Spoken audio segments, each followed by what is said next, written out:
গাছের সাথে যাদের প্রতিনিয়ত আলাপ, গাছের সাথে যাদের প্রতিনিয়ত যোগাযোগ, আর গাছকে যারা প্রকৃত অর্থেই ভালোবাসেন, তাদের তো বলা যেতেই পারে যে তাদের মন সুন্দর হয় এবং তারা একজন সুন্দর মনের মানুষ হয়, এটা তো বলা যেতেই পারে।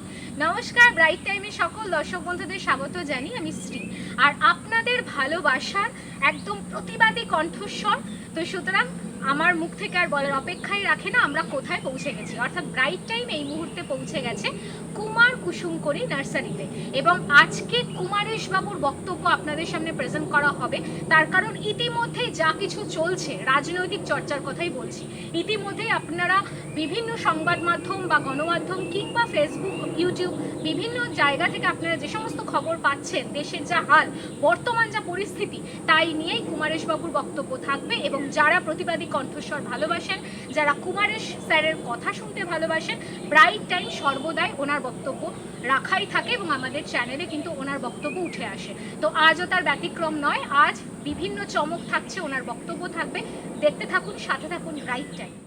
অনুষ্ঠান শুরুর আগে কথা দিয়েছিলাম এবং বলেছিলাম এই কথাটা যে গাছের সাথে প্রতিনিয়ত যাদের যোগাযোগ, তাদের মধ্যে কিন্তু একটা সুন্দর মন খুঁজে পাওয়া যায়, আর সেই সুন্দর মনের অধিকারী যদি বলা যায় এই কুমারেশ বাবু। এবং স্যারের বক্তব্য যতবার আমরা শুনি ততবারই আপ্লুত হই এবং আপনারাও কিন্তু অনুপ্রাণিত হন। কেননা তার একটাই কারণ যে সবাই কিন্তু কণ্ঠ জোরে ছাড়তে পারে না, এটা আমার বারংবার এটা আমি বলি। তো সুতরাং স্যারের কাছে জানতে চাইবো যে স্যার, এই যে বর্ষা ঢুকেছে এবং গাছের পরিচর্যা করছেন কিভাবে? বর্ষা যাই হোক, যত বৃষ্টি হোক, আমি আমার গাছের পরিচর্যা একটুও কম করি না বা কোনো ত্রুটি করি না। আমি যদি জলও বেঁধে যায়, আমি ভিজলেও আমার কিছু যায় আসে না। আমি যেভাবে জলটা তাড়াতাড়ি পাস করা যায় সেরকম চিন্তাভাবনা করি। যাই হোক, গাছের কোনো ত্রুটি আমি করি না, কারণ হচ্ছে আমি অপবিত্র, কিন্তু আমার গাছপালা খুব পবিত্র জিনিস। এদেরকে রক্ষা করা আমার মনে হয় এটা আমার দায়বদ্ধতা, এটা করতেই হয়। যতটা সম্ভব আমি সাধ্য মতন এদের দেখভাল করি। একদমই তাই। আর সত্যিকারের অর্থে কুমারেশ স্যারের বক্তব্য শুনলে এই যে মাঝে মাঝে তো অনুপ্রাণিত হই, সেটা তো বলার অপেক্ষাই রাখে না। আর এইখানে কিন্তু আপনারা যখন ভিজিট করবেন তখন কিন্তু আপনারা যে কোনো ধরনের ফলের আইটেম পাবেন। তো তার জন্য অতি অবশ্যই গাইড থেকে শুরু করে, অ্যাডভাইস থেকে শুরু করে সমস্ত কিছুই স্যার কিন্তু ফুল গাইড করে দেবেন। আর আজ কিন্তু বিশেষ করে এই ভিডিওতে বা এই অনুষ্ঠানের সাথে আপনাদের কিন্তু থাকতে হবে, তার কারণ কিছু জোরালো বক্তব্য থাকবে। কারণ আমি প্রথমেই বলেছিলাম যে এখন বিভিন্ন ধরনের আপনারা যে কোনো জায়গায় বিভিন্ন ধরনের নিউজ আপনারা দেখছেন, তাতে কিন্তু এই যে বর্তমানে যা হাল, সেই অনুযায়ী স্যারের বক্তব্যে আজকে কি থাকছে সেটা আমার মুখ থেকে না শুনে সরাসরি স্যারের মুখ থেকে আমরা শুনে নেব। দেখতে থাকুন ব্রাইট টাইম। আজকে আবারও আমি বন্ধুদের সামনে এলাম কিছু বলবো বলে। আমি মায়েদের এতটাই রেসপেক্ট করি, এতটাই সম্মান করি, সেই একের পর এক মায়েদের কথা খারাপ কিছু বলতে আমার খুব খারাপ লাগে, তবুও বলতেই হবে কিছু। যেটা মমতা বন্দ্যোপাধ্যায়ের কথা, বিগত দিনে আমি অনেক ভদ্রভাবে, অনেক সভ্যভাবে অনেক কিছু বলেছি। উনি শুধরানো জিনিস না, উনি শুধরায়নি, ক্রমাগত আরও খারাপ কিছু করেছে।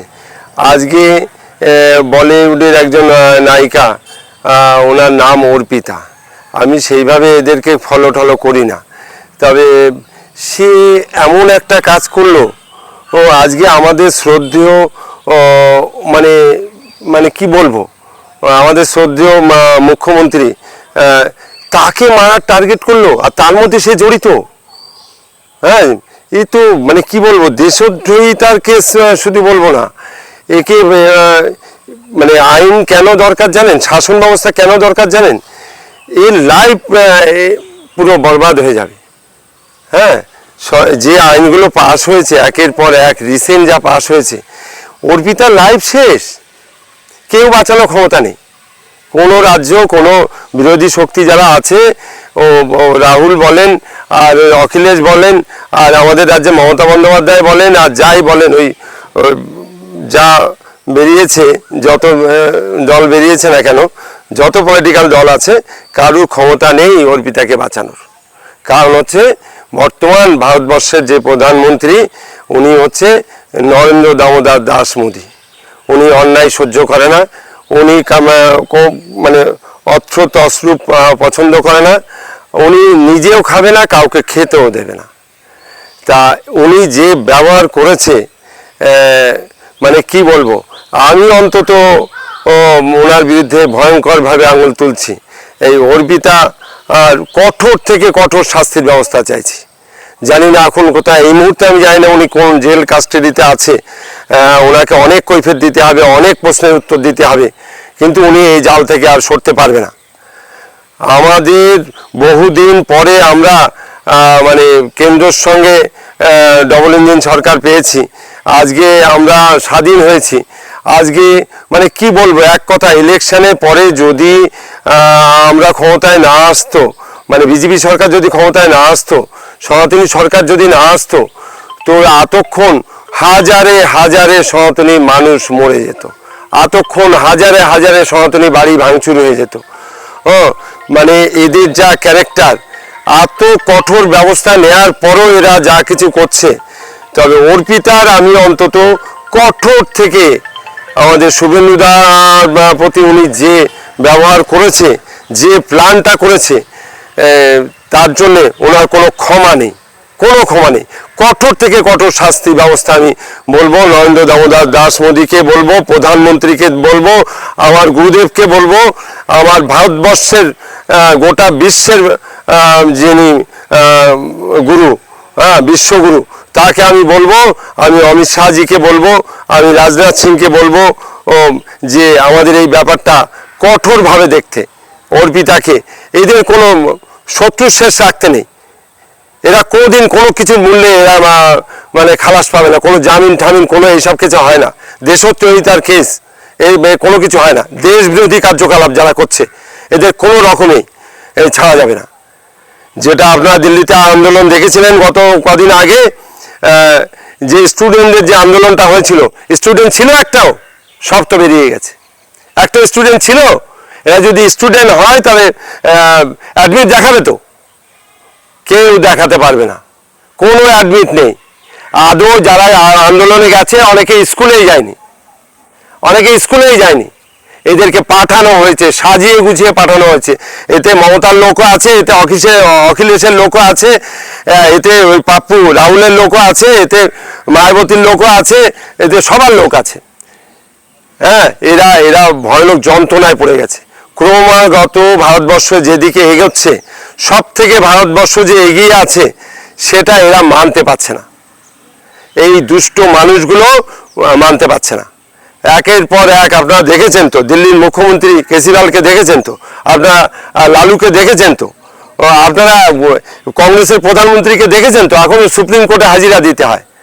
সব চোপ চারটার দল, সব। মমতা বন্দ্যোপাধ্যায় তো মানে ভারতবর্ষের সেরা চোর, সেরা চোর ডাকাত।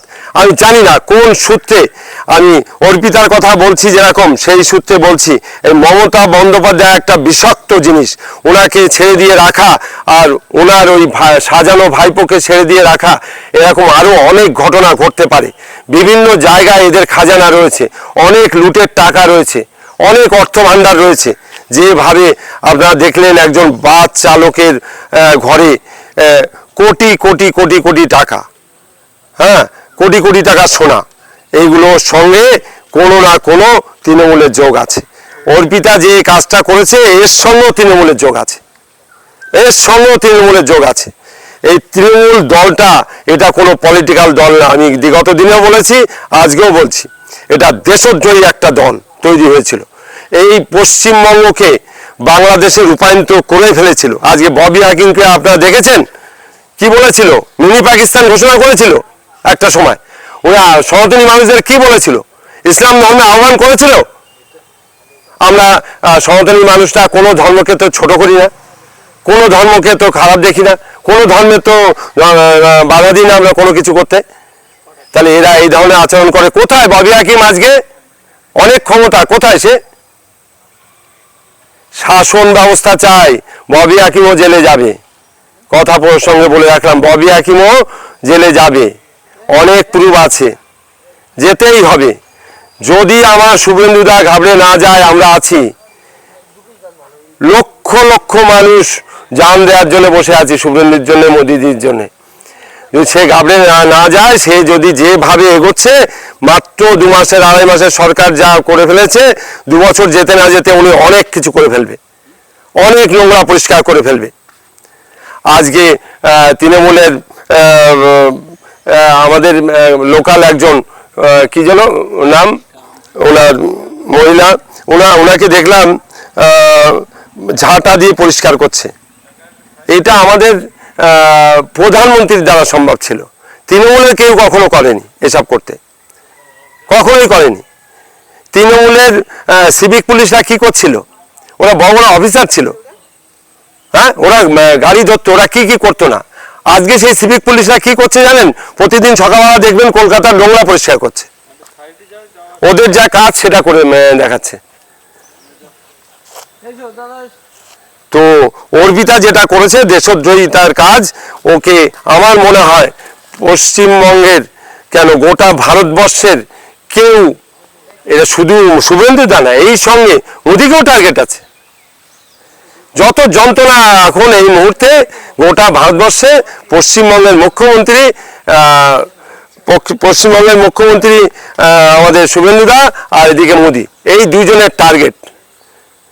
হ্যাঁ, ওরা জানে না ভারতবর্ষের ইন্টেলিজেন্স আজকের দিনে কতটা উন্নত। যে যতই পাত পাতো না কেন বিপদে পড়বে, জীবন যাবে। এবার আর ছাড়া নেই। এই নতুন ভারত, ওই কংগ্রেসের আমলের মতন কোনো ছাড় নেই। আজীবন কারাগারে থাকতে হবে, আর না হলে ফাঁসির কাঠে ঝুলতে হবে। যত ভারতের বিরুদ্ধে চক্রান্ত করো না কেন, শুদ্ধে যাও। ভারত কাউকে কখনো বাধা দেয় না কোনো কাজে, ভারত কারো কোনো ক্ষতি করে না, পারলে উপকার করে। সর্বত্র সমস্ত দেশের পাশে গিয়ে দাঁড়ায়। নরেন্দ্র দামোদর দাস মোদী সমস্ত কান্ট্রির পাশে গিয়ে দাঁড়ায়। আর সেই মানুষটার পিছনে যারা লাগছেন তাদের আমি সতর্ক করছি, তারা শুদ্ধে যান। হ্যাঁ, এই ককরোচ পার্টির দল যারা আজকে আন্দোলন করেছিলেন, আন্দোলনের নামে এর আগেও ভারতবর্ষে না, পশ্চিমবঙ্গে না, যখনই কোনো আন্দোলন হয়েছে, আন্দোলন হলেই কি হতো? সনাতন বাড়ি ভাঙচুর হতো। কি হতো না? সনাতন মা বোনদের ঘর থেকে টেনে নিয়ে রেপ ধর্ষণ হতো। এটা কতদিন মানুষ মানবে না। আমি একাই কোটি কোটি মানুষ করে দিয়েছি, প্রতিবাদী মানুষ এনে দিয়েছি। পশ্চিমবঙ্গে প্রতিবাদের লোক ছিল না। মমতা বন্দ্যোপাধ্যায়ের ভয় দেখিয়ে কিছু সত্যি কথা বললেই যেটা ঝুলিয়ে দিত ফাঁসির কাঠে, হ্যাঁ, মেরে দিয়ে বলতো সুইসাইড করেছে। মমতা বন্দ্যোপাধ্যায়ের লোক সব মেরে দিয়ে বলতো যে এ সুইসাইড করেছে। সেদিন চলে গেছে, আজকে আরও চলবে না। অর্পিতা একটা মেয়ে, ও মায়ের জাত, তবুও বলছি ও নিজের পায়ে নিজে কুড়োল মেরেছে, কিচ্ছু করার নেই। সাজা ওকে পেতেই হবে। দেশদ্রোহিতার কেস, ভারতবর্ষের প্রধানমন্ত্রীকে টার্গেট করেছে, পশ্চিমবঙ্গের মুখ্যমন্ত্রীকে টার্গেট করেছে। ওর বাঁচার কোনো উপায় নেই। পাপ করলে ভুগতে হবে, সাজা পেতেই হবে। আর একজন রাজ্যের প্রধান, একজন ভারতবর্ষের প্রধান, তাদের আমি আরো বলি, আরো কঠোর থেকে কঠোর ব্যবস্থা নিতে। কোনো রকমের দুর্বল হবে না।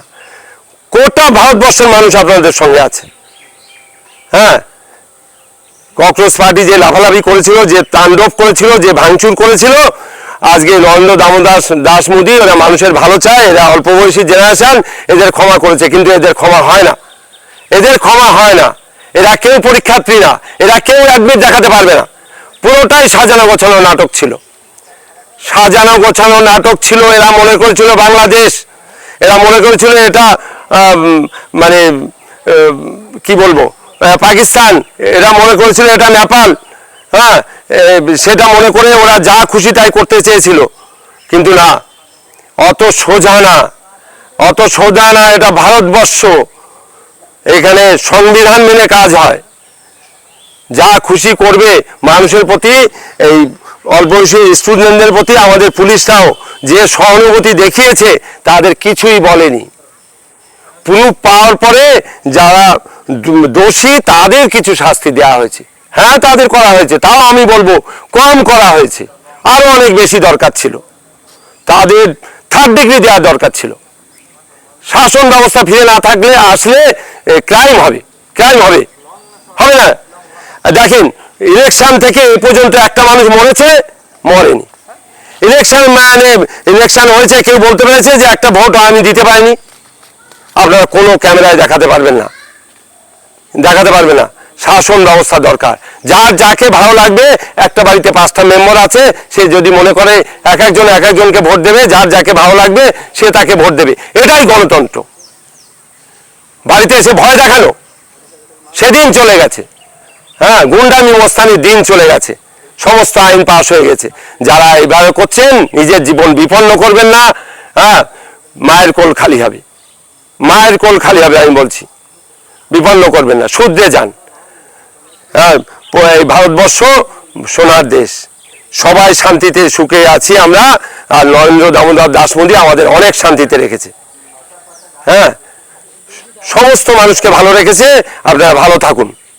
আমাদের ভারতবর্ষের প্রধানমন্ত্রীকে, যে গোটা বিশ্বের গুরু হয়ে গেছে, যে গোটা বিশ্ব যার পায়ে মাথা নিয়ে দিয়েছে, তার উপরে একটা চিন্তা ভাবনাটা ভুলে যান, চিন্তা ভাবনাটা ভুলে যান টোটালে। অর্পিতার মতন মানুষ আরো হয়তো অনেক রয়েছে, তাদেরও হুঁশিয়ার দিচ্ছি, সাবধান হয়ে যান, সাবধান হয়ে যান। এ ধরনের কাজ করার আগে অনেক ভাবনা চিন্তা করবেন।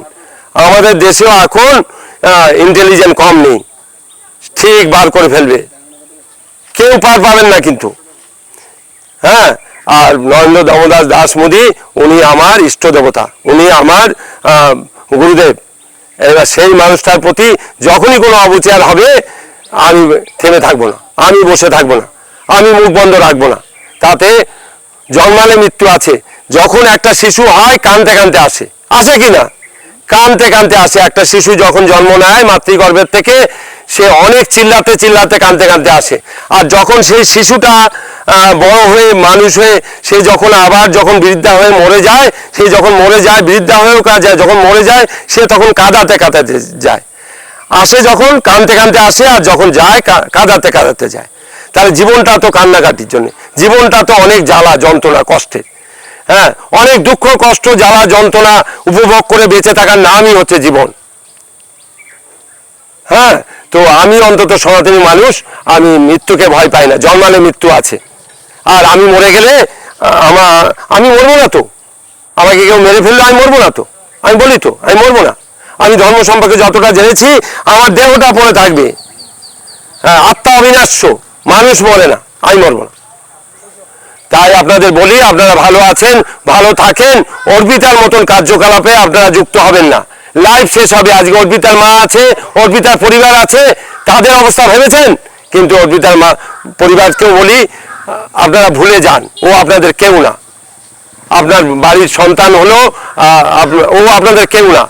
যে দেশদ্রোহিতা করেছে, সে আপনাদের কেউ না। আপনারা আমার মতন বলুন, অর্পিতার মা বাবাকে বলবো, আপনারা বলুন যে আমার মেয়ে দেশদ্রোহী, ও আমার মেয়ে না। আমি হলে তাই করতাম।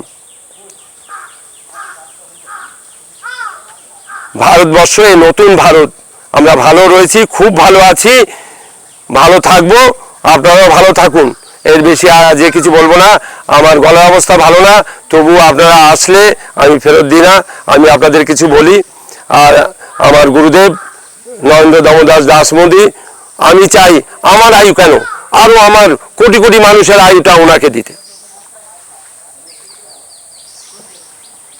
উনি 500 বছরের রাম মন্দির যদি বিতর্ক, রাম মন্দির যদি সমস্যার সমাধান করে, আজকে 370 ধারা যদি তুলে দিতে পারে, আজকে 3 তালাক যদি তুলে দিতে পারে, উনি গীতাকে যদি জাতীয় ধর্মগ্রন্থ হিসেবে স্বীকৃতি দিতে পারে, উনি যদি মানুষের জন্য এত কিছু ভাবে, এরকম মানুষের খুব অভাব।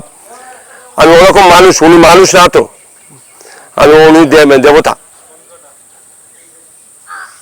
হ্যাঁ, আর যারা ভাবছেন বাংলাদেশের মতন ঠুনকো একটা দেশ, বাংলাদেশ কোনো আলাদা জায়গা না, এই ভারতবর্ষ থেকে এক টুকরো ভাগ দেওয়া, এই পাকিস্তান আলাদা কোনো জায়গা না, এই ভারতবর্ষ থেকে এক টুকরো দেয়া, আফগানিস্তান আলাদা কোনো জায়গা না, ভারতবর্ষ থেকে এক টুকরো দেওয়া, মায়ানমার কোনো আলাদা জায়গা না, মায়ানমার ভারতের অংশ, সবই ভারতের অংশ।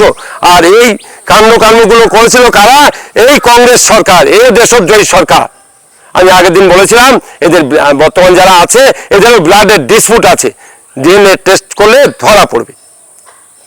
যার জন্য এরাও একটা সম্প্রদায়ের প্রতি এরা অ্যাটাক করে। হ্যাঁ, মমতা বন্দ্যোপাধ্যায়ের সঙ্গে বলেছি, উনি ব্রাহ্মণ পরিবারের সন্তান হতে পারে না। অসম্ভব, হতে পারে না। অনেকবার বলেছি যে ওনার প্রথম যখন এসছিল ওনার একটা মানে কার্যকলাপ আমার ভালো লাগতো, ওনার যে আন্দোলনটা আমার ভালো লাগতো, কিন্তু না, পরক্ষণে উনি ফেস পাল্টে ফেললো, পরক্ষণে উনি পাল্টে ফেললো। আমি নাম বলবো না এই মুহূর্তে। উনি যখন প্রথম দিন নবান্নে উঠেছিল, নবান্নে যখন উনি জেতার পরে যখন প্রথম দিন উঠেছিল, ওনার একটাই বক্তব্য ছিল, এই ফাইল সব ছুঁড়ে ফেলো, সব পুড়িয়ে দাও, সব জ্বালিয়ে দাও। কোনো একজন মানুষ সেই নবান্নেই কাজ করতো, আমার খুব কাছের মানুষ, খুব আপনজন, রুখে দাঁড়িয়েছিল একা, হাজারো মানুষের মধ্যে রুখে দাঁড়িয়েছিল, বয়স অনেক, রুখে দাঁড়িয়েছিল যে কি করছেন ম্যাডাম, এটা সরকারি সম্পত্তি, আপনি এটা করতেই পারেন না। কালকে যখন আপনি চলে যাবেন তখন আরেকজন এসে কি করবে, আপনি এটা করতেই পারেন না। সব বন্ধ হয়ে গেছিল, একটা মানুষের একটা কথায় ফাইল ছুঁড়ে ফেলা, পুড়িয়ে দেওয়া বন্ধ হয়ে গেছিল। হ্যাঁ, কিন্তু কিছুদিন পরেই তাকে সুন্দরবনে ট্রান্সফার করে দিয়েছিল এই মমতা বন্দ্যোপাধ্যায়, ঘৃণ্য চরিত্রের একটা মানুষ। হ্যাঁ, আমার মনে হয়, আমি শুভেন্দুদাকে বলছি, আমি মোদিজিকে বলছি, আজকে ডবল ইঞ্জিনের সরকার বলেই মোদিজিকে নামটা বারবার করে করছি, যে এই মমতা বন্দ্যোপাধ্যায় আর অভিষেক বন্দ্যোপাধ্যায়, যে অভিষেক বেলা 12টার পরে আমাদের স্বরাষ্ট্রমন্ত্রী অমিত শাহকে টাইম দিয়েছিল, 12টার পরে ও দেখে নেবে। হ্যাঁ, উনি ভারতবর্ষের প্রধানমন্ত্রী স্বরাষ্ট্রমন্ত্রীকে চ্যালেঞ্জ করেছিল, তাকে ছেড়ে দিয়ে কেন রেখেছে, আমি বারবার প্রতি ভিডিওয়ে বলছি, অভিষেককে কেন ছেড়ে দিয়ে রেখেছে, কেন ছেড়ে দিয়ে রেখেছে, ও বাইরে কেন থাকবে? কতবার ইডি নাম এসছে, লিপস অ্যান্ড বাউন্ডের থেকে শুরু করে এ পর্যন্ত কতবার ইডি চার্জশিটেও নাম এসছে, কেন বাইরে থাকবে? এই দুটো বিষাক্ত জিনিস যদি লকআপে ঢুকে যায়, পশ্চিমবঙ্গ অনেকটা ভালো হয়ে যাবে। যেভাবে দস্যুরা সব বাল্মীকি হওয়ার চেষ্টা করছে, সেটা অনুব্রত মণ্ডল থেকে শুরু করে, সেটা ওই কাকলি ঘোষ দস্তিদার থেকে শুরু করে, যেটা বলছিলাম ওনার নামটা ভুলে গেছিলাম, ওনাকে আমি সেদিন একদিন দেখছিলাম যে উনি ঝাড়ু দিচ্ছে, পরিষ্কার করছে, উনি বড় মাপের একজন ডাক্তার, কিন্তু উনি এই তৃণমূল দলটার সঙ্গে ঢুকে গিয়ে উনি আগে তো প্রতিবাদ করেনি, আগে তো এরকম ধরনের কাজ করেনি। তা সবাই আজকে সেই দস্যুর থেকে বাল্মীকি হওয়ার চেষ্টা করছে তৃণমূল দলের, কিন্তু না, পারবে না, পারবে না।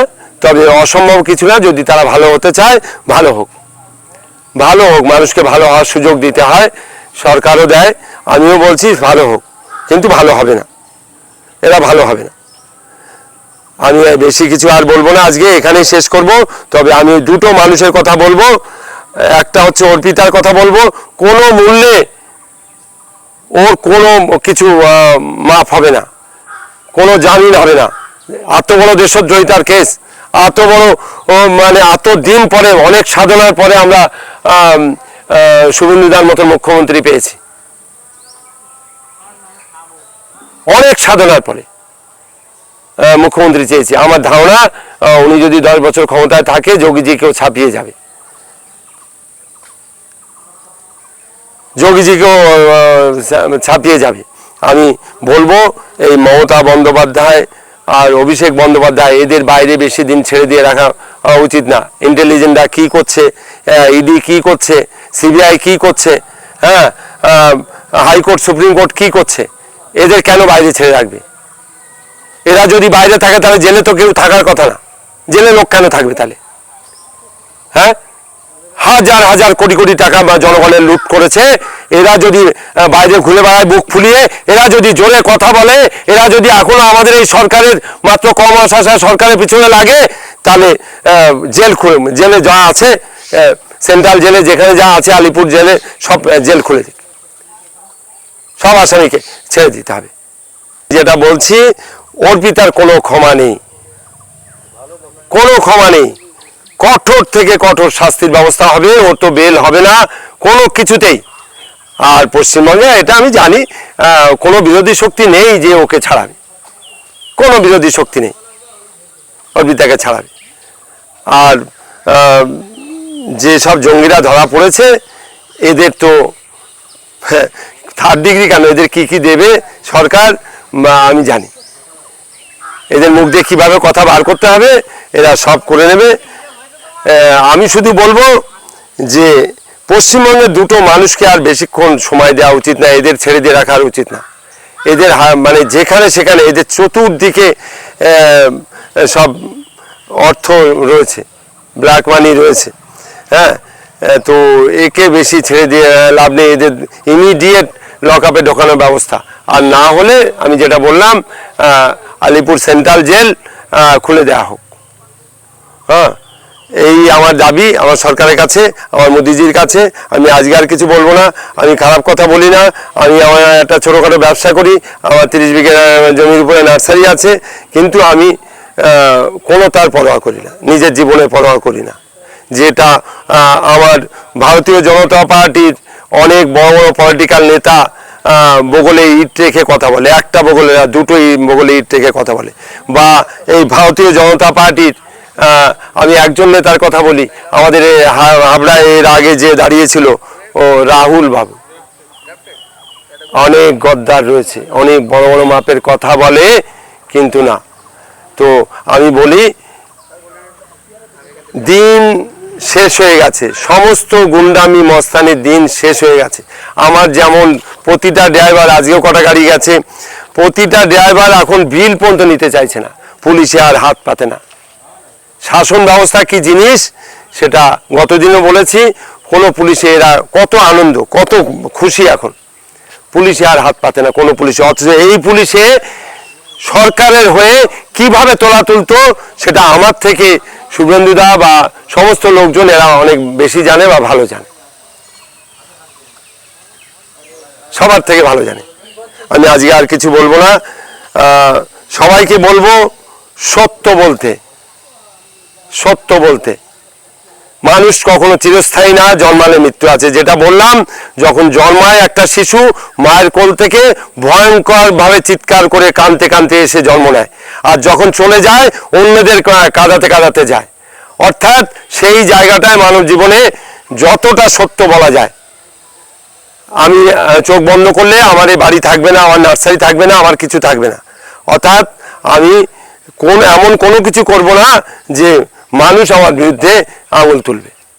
আজকের প্রতিবেদনের মাধ্যমে কিন্তু একটা কথাই উঠে এলো এবং ব্রাইট টাইমের পর্দায় বারংবার কুমারের স্যারের বক্তব্য কিন্তু উঠে আসে। তার একটাই কারণ, নির্ভীক সংবাদ, একদম স্পষ্টবাদিতা এবং একদম মুখিয়ে থাকা।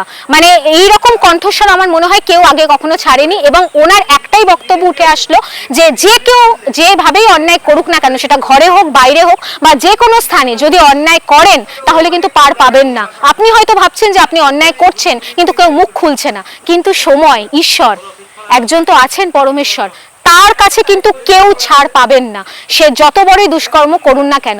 এবং আজকের প্রতিবেদনের মাধ্যমে একটা কথাই উঠে আসলো যে এই সব মানুষদের মতো হন, অন্যায় প্রতিবাদ করুন। এবং ব্রাইট টাইমের পর্দায় কিন্তু সবসময় উঠে আসে এরকম নির্ভীক সংবাদ, যাতে আপনারাও সুস্থ থাকেন, ভালো থাকেন, আর অন্যায়ের প্রতিবাদ যাতে আরো ভালোভাবে করতে পারেন। ততক্ষণ সকলে খুব ভালো থাকুন। সময়ের বাঁধনে আমরা আবদ্ধ, এখানেই আমাদের অনুষ্ঠান শেষ করতে হচ্ছে। পরবর্তী অনুষ্ঠান দেখার জন্য অতি অবশ্যই ব্রাইট টাইমের সাথে থাকতে ভুলবেন না। ভালো থাকুন, সুস্থ থাকুন, আর অন্যায় দেখলে প্রতিবাদ করতে থাকুন। নমস্কার।